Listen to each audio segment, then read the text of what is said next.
A rocket owned by a private company has exploded shortly after takeoff in the U.S. state of Virginia.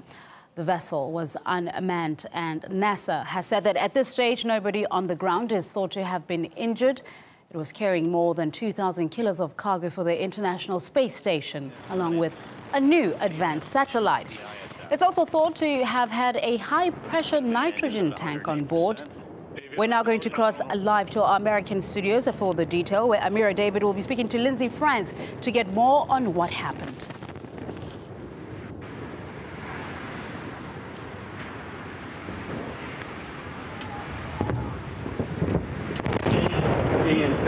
And launch team, be advised, stay at your consoles. Everyone in the LCC, maintain your positions in your consoles. In the LCC, maintain positions at your console.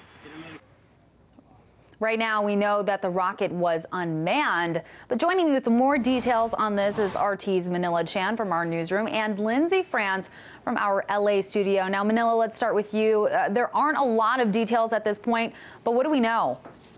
Hey there, Amira. So all we know right now is that NASA's Antares rocket exploded in that massive fireball we just saw just after 6:22 p.m. Eastern time. What they can confirm right now is that there are no reported injuries. All staff is accounted for. There's extensive damage to the 13-story rocket and the cargo it was carrying. This was actually the second attempt at launching this particular rocket. Its initial launch was scheduled for yesterday evening, but was scrubbed due to a ship that actually sailed into the area. Now, everything looked clear for today's launch. All was going according to plan. None of the engineers or scientists had any hesitation about today's launch. So this appears to have caught scientists by surprise. At this time, NASA can't identify where the problem originated. It's just too early to identify the source. And what do we know about this particular mission and what it was trying to accomplish? Well, right now, NASA can only confirm that it was indeed a cargo mission, that that cargo contained about 1,400 pounds of food and other supplies, along with what they're calling classified crypto equipment intended to go to the International Space Station, including some science experiments on board. The International Space Station right now is carrying 2 American astronauts, 3 Russian cosmonauts, and 1 EU astronaut. And they're beginning to run low on food and supplies and oxygen.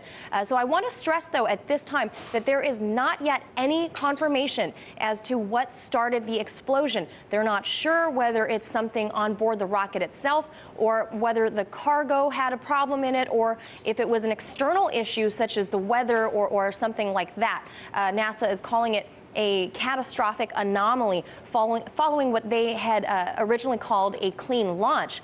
This was supposed to be a simple transport delivery mission. So details are still a little fuzzy. They're slowly coming in. We'll know more as the night goes on, Amira. All right. And Lindsay, put this into context for us. What can you tell us about the Antares rocket, which is the one that was used this evening? Well, the Antares rocket has the capacity to boost a spacecraft, 14,000 pounds worth of spacecraft into low Earth orbit. And of course, anything with a lower payload, much, much higher than that. It's something new and exciting for the company that makes these. The contracts that NASA has out are with both SpaceX and Orbital Sciences, which is the company that made this. Now, this would have been its third successful mission in resupplying the ISS, as Manila had mentioned.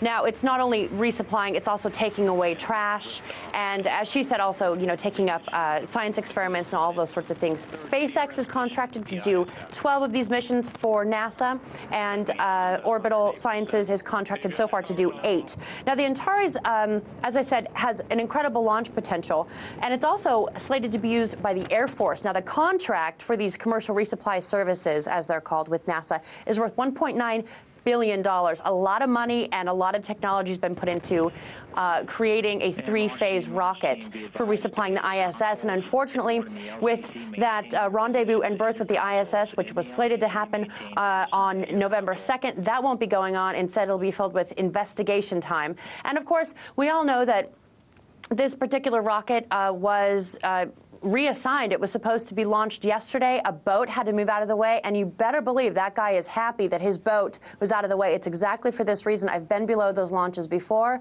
It's earth-shattering how powerful they are, and I can only imagine what it must have been like to be there on the ground to see something like this actually take place with that Antares going out like that. All right, RT's Manila Chan in the newsroom and RT's Lindsay France in our Los Angeles studio. Thanks for that reporting tonight.